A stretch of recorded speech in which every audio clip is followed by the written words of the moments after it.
La Gleaner S97 commence la récolte du blé d'hiver près de Versailles Place dans l'Ohio. Sa coupe Dynaflex 9255 reste près du sol pour avaler les tiges de façon régulière. À côté, un Case IH 215. Magnum tire une benne G et M RI 1112, prête à recevoir le grain. L'enjeu principal est de ne jamais casser le flux de récolte quand la trémie se remplit. La benne doit arriver au bon moment. La machine ne doit pas rester arrêtée trop longtemps. L'opérateur garde une ligne droite, une vitesse stable et surveille l'arrivée du grain si la coordination ralentit. Le rendement du champ baisse alors que la météo reste favorable. Après la moisson, les chaumes de Mid-Canterbury sont travaillés avec un Vedested Top-Down 6N. Le John Deere 8320R tire l'outil avec une traction régulière. L'objectif est de couper, mélanger et ouvrir le sol en un seul passage. La partie avant de l'outil traite les résidus restés en surface. Plus bas, le sol est ameublé pour préparer la culture suivante. La vitesse doit rester assez lente pour mélanger correctement la terre, mais elle doit aussi rester suffisante pour garder un bon débit de travail. Cette étape décide souvent la vitesse de rotation entre deux campagnes. Le 3 janvier 2026, des betteraves fourragères sont récoltées avec une Grimm Maxtron 620. Derrière elle, toute une chaîne de tracteurs, de bennes et de camions reste en mouvement. Chaque véhicule tient un rôle précis dans le transport continu. La betterave fourragère était lourde, volumineuse et doit quitter le champ rapidement. La machine arrache les racines, les nettoie en partie, puis les transfère vers le transport. Si le véhicule de réception arrive trop tard, la machine principale perd son rythme. En conditions hivernales, le contrôle des déplacements compte autant que la capacité d'arrachage. À Laxfield, dans le Suffolk, un Case IH 165 Puma tire une Kverneland LAM85 à 5 corps après la betterave sucrière. Le sol a déjà subi plusieurs passages lourds. Pendant la récolte, ce labour lance la remise en état de la parcelle. La charrue retourne la couche compactée et enfouit les résidus restants. L'opérateur doit garder une profondeur constante pour éviter une surface trop ondulée. Après la betterave sucrière, le sol doit souvent être remis en ordre avant le semis suivant. Ce travail est plus lent que la récolte, mais il conditionne toute la préparation qui suit. Dans le nord de Cork, Castlecore Potatoes entre dans la récolte des pommes de terre 2025. Deux Grimm Varitron 220 Platinum travaillent côte à côte sur les buttes. Des tracteurs et des remorques à caisse évacuent la récolte hors du champ. La pomme de terre doit être arrachée rapidement, mais aussi manipulée avec douceur. Si le transport se bloque, les machines doivent réduire le rythme ou attendre. L'opérateur garde un flux régulier entre la table d'arrachage et le véhicule. Tout le système devient efficace seulement si l'arrachage, le transport et le chargement des caisses avancent ensemble. Sur un chaume de poids, un John Deere 8370 R tire un outil Grégoire Besson pour travailler les résidus après récolte. Ce n'est pas une récolte directe, mais c'est une étape essentielle du cycle de production. Les restes de culture doivent être réintégrés à la surface du sol. Ce passage aide à gérer les repousses et favorise la décomposition des résidus. Le tracteur doit maintenir une traction stable pour que l'outil ne rebondisse pas. Il ne doit pas non plus laisser une surface irrégulière. Dans une rotation avec des poids, ce travail influence la culture suivante. Un passage régulier rendra le semis plus facile à contrôler. Dans le North Yorkshire, une classe Lexion 760 coupe du blé dans un champ du nord de l'Angleterre. La moissonneuse avance à rythme stable pour faire passer un grand volume de grains dans le système de battage et de nettoyage. Le point central, ici, est la capacité de récolte dans une fenêtre de saison courte. Quand le blé atteint le bon stade, chaque heure de travail compte. La machine doit garder une vitesse élevée sans sacrifier la qualité du grain. Les véhicules de réception doivent suivre le cycle pour ne pas interrompre la coupe. En récolte céréalière, la puissance n'a de valeur que si le grain quitte le champ sans rupture. À Kleve, en Rhénanie du Nord-Westphalie, une Ropa Tiger 6 récolte des betteraves sucrières en décembre 2022. C'est une machine automotrice spécialisée pour arracher, nettoyer et transférer les betteraves. La récolte tardive rend le contrôle du sol encore plus important. La betterave sucrière est enfouie profondément et doit être extraite avec peu de pertes. La machine doit garder une trajectoire stable, arracher régulièrement et réduire la terre collée avant le transfert. Si les déplacements manquent de contrôle, le poids et la pression au sol compliquent la remise en état de la parcelle. C'est un travail lourd, mais il exige une précision continue. Dans le sud-est de l'Autriche, plusieurs moissonneuses classes participent à la récolte du blé à la mi-juillet. Quand plusieurs machines coupent ensemble, la pression ne repose plus sur une seule ligne de coupe. Tout le champ devient un système à coordonnées. Chaque machine doit garder sa distance et sa trajectoire pour éviter les recouvrements ou les manques. Les véhicules de transport doivent recevoir le grain au bon endroit et au bon moment. Sinon, les moissonneuses peuvent s'arrêter en chaîne avec les céréales. L'humidité et la météo peuvent changer vite dans la journée. Plusieurs machines réduisent donc la fenêtre de risque. Entre Cowell et Heraclea. En Italie, une John Deere 2256 participe à la récolte du blé 2024. C'est une moissonneuse plus ancienne, mais elle reste utile quand elle est entretenue et bien conduite. La scène met l'accent sur la stabilité plutôt que sur la nouveauté.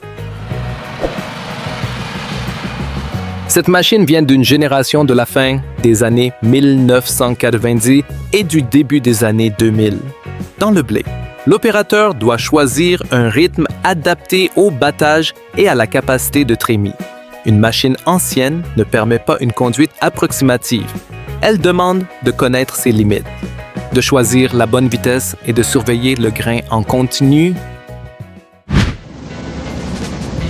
Près de Langeveg, aux Pays-Bas, les pommes de terre sont arrachées avec une Hamac Z, homme 2 automotrices, un New Holland T680 Blue Power Tire, une benne Midema Stronga B, L700.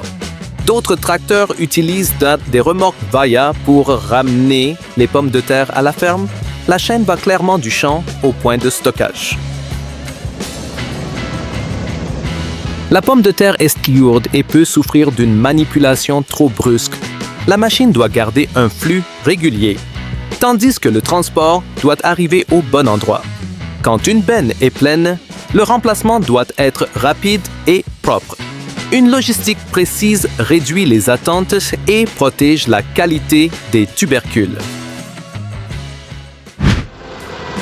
À Waldersey Farms, près de Wisbech, une John Deere I911 coupe un blé d'hiver versé avec une coupe de 45 pieds.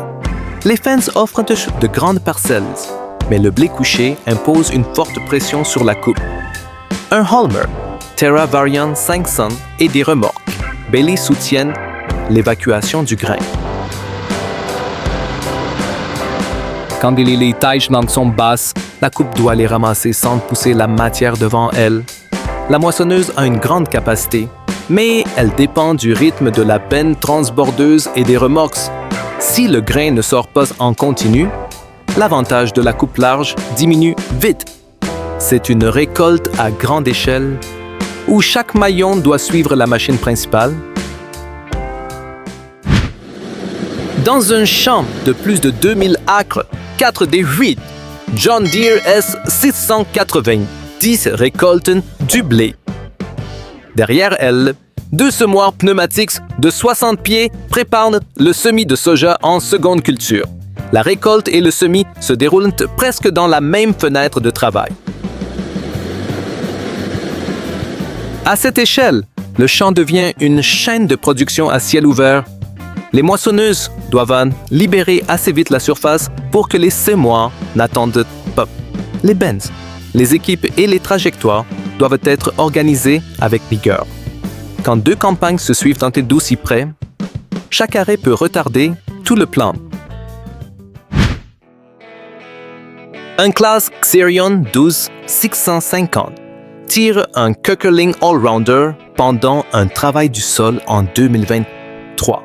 Le grand tracteur apporte une traction stable à l'outil large placé derrière lui.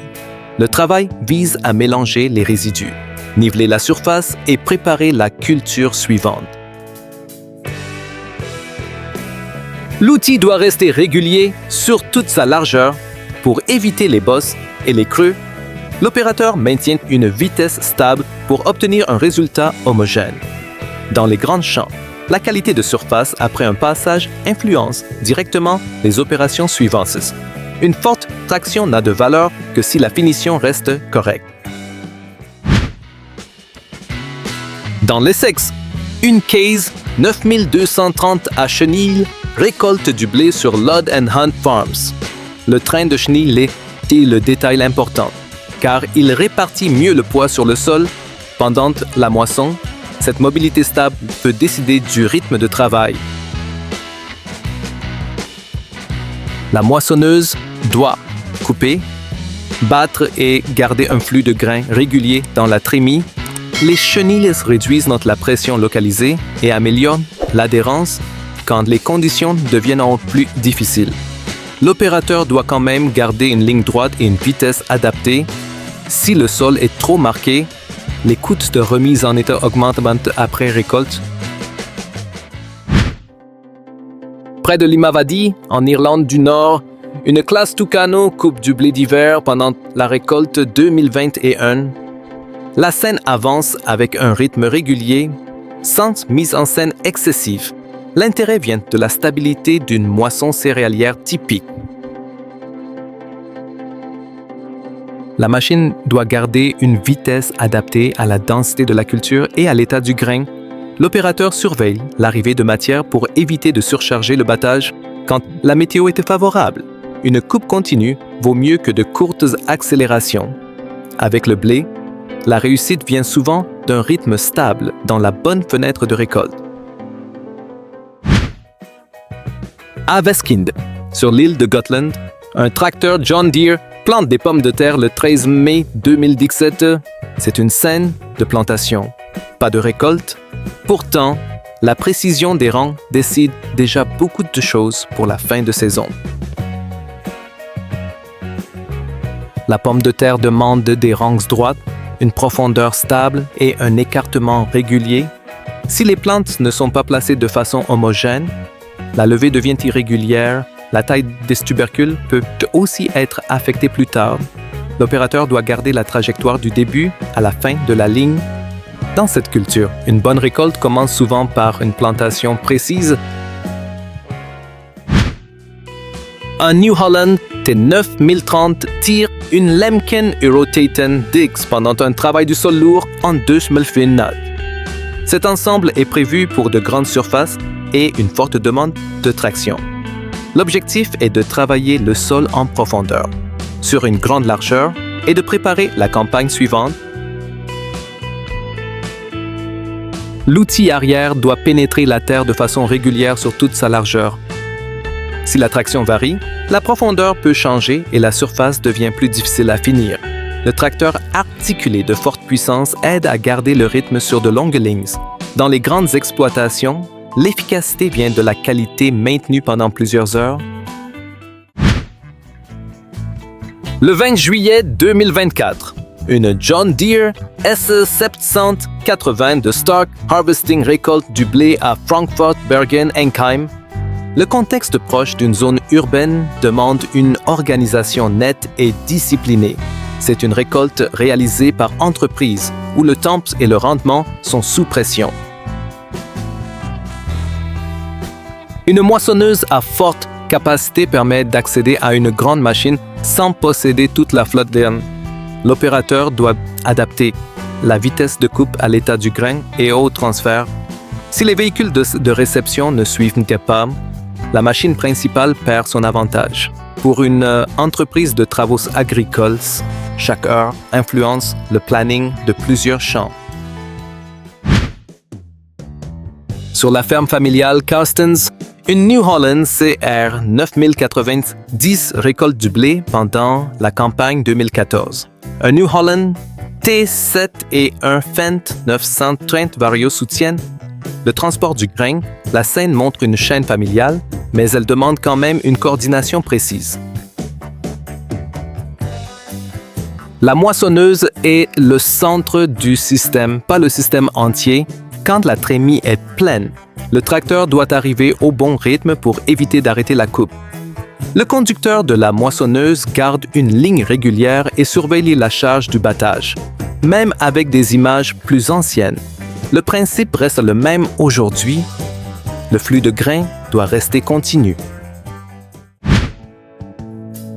Linebuck VibroStar prépare le lit de semences pour le maïs et d'autres cultures qui demandent une terre fine.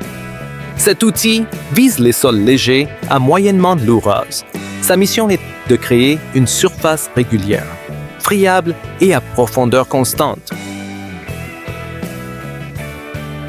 Les dents vibrantes travaillent bon avec un espacement régulier pour mélanger le sol et laisser passer la terre.